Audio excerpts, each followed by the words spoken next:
Well, I was having a good day today. Darth Bane comes out, got him the Relic 9, a lot of fun shenanigans, and, having fun testing him in Squad Arena for the moment.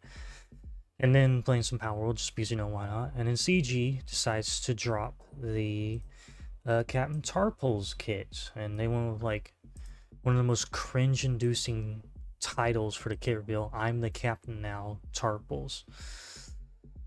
Okay, whatever, CG. But anyways, hello and welcome to Captain Tarpals, well, kit review, overview, whatever you want to call it. Uh, yeah, they just released it. They wanted to ruin everyone's day. Not really ruin, but shower on the parades of people working on Bane and all that stuff. But it'd be what it be. They gotta release it sometime. Anyways, so Tarpals being one of the more famous Gungans outside of, Jar Jar and Boss Nass, they wanted to get him out next before we had to get to two generic units to fill out the rest of the Gungan team and Jar Jar himself. So obviously he'll be a light side, he'll be an attacker in Gungan, duh. Apparently he'd be a huge damage dealer for the Gungans, he becomes a juggernaut with a territory battle Omicron. They're showering this faction with Omnis. I believe Nass had territory war, this one, his is territory battle, so, whatever. Let's see. Apparently he'll gain a bunch of powerful benefits while the allied shield generator is active. Make sure to protect the shield generator at all costs. Duh, that's kind of a given. He's going to be available in the second marquee Battlefield Naboo 2. Same to the Gungan one. You do it and you keep coming back day and day and day and day to get more rewards. Of course, he's going to be Relic 5. Looks like Relic 5 is going to be the minimum for Jar Jar unlock. And then for this FAQ bit, they rounded out will Gungans be getting galactic challenges? The answer is no shit. They are planning on releasing a Gungan modifier and have GC galactic challenges more heavily focused on players bringing in Gungans for a time. Make sure to prep your boomas. It really shouldn't be a shock to anyone that they're doing this. I imagine once we get the fourth and final one, literally the one or two or a couple weeks after we get access to it, they'll start making us use our Gungans in those galactic challenges. But whatever, that's not here or there at the moment. The basic for Tarpals here is hey Yusa. It deals go damage to target enemy, shock him for a turn. If the target enemy has any buffs, you dispel them and deal damage in additional time. Gungan allies will gain advantage for 2 turns. And Tarpals apparently will have a lot of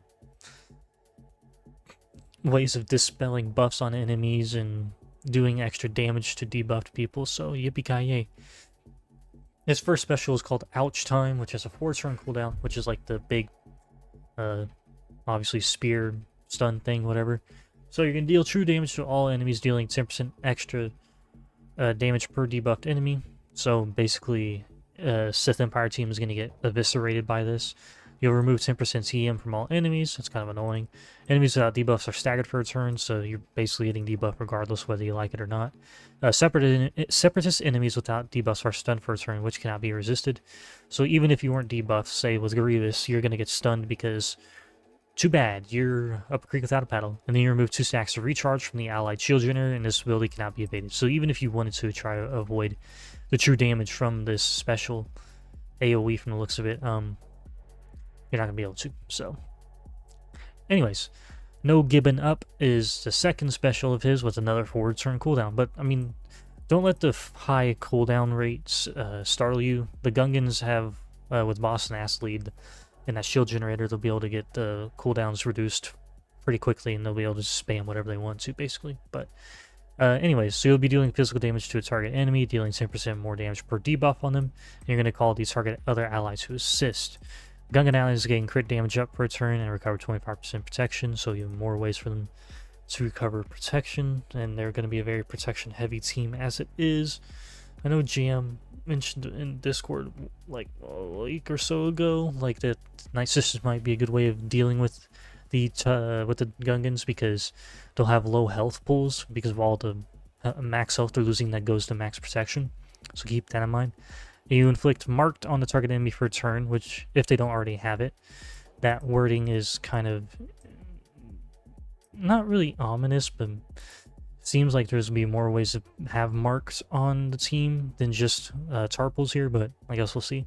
And if the target enemy is a Separatist, you also inflict the enemy leader with mark for 2 turns, which cannot be dispelled, evaded, or resisted. So, yeah, your Teslan's gonna suffer pretty heavily with Tarpals being around.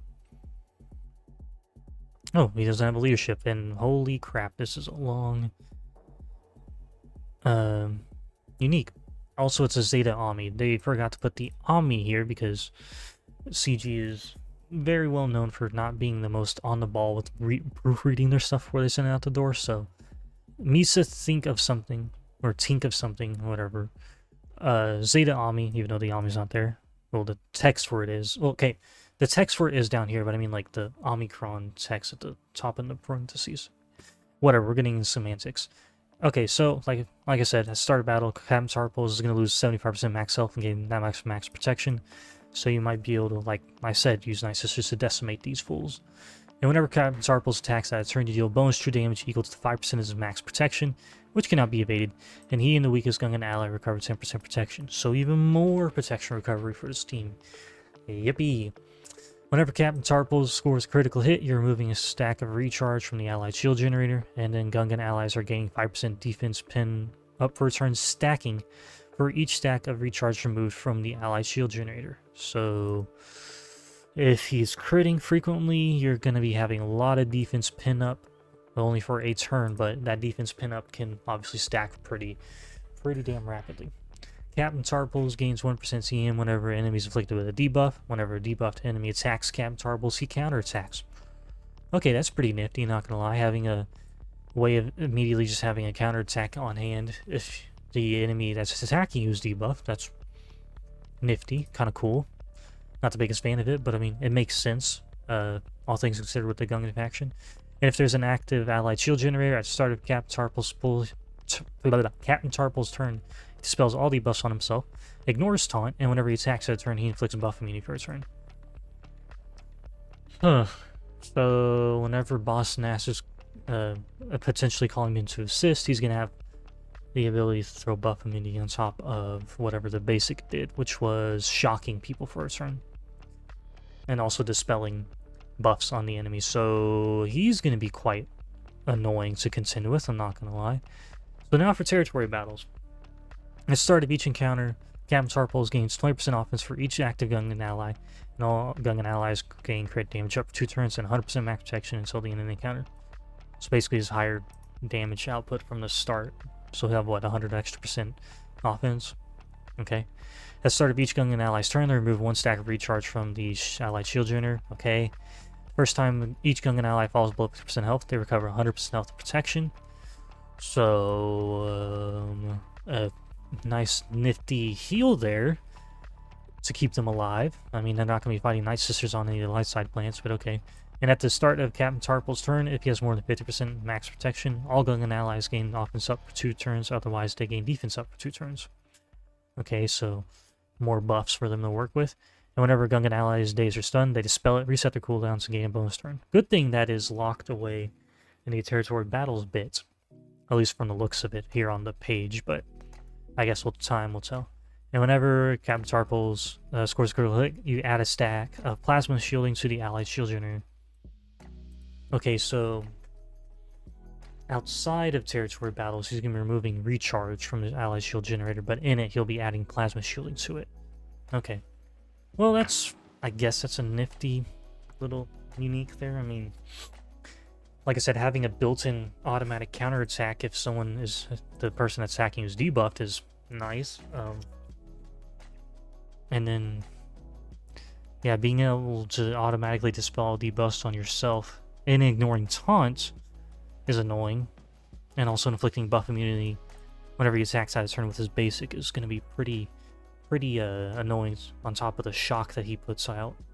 So, I don't know. It seems to be another Gungan kit, obviously. Duh. It looks like he will be probably the big damage dealer to the team.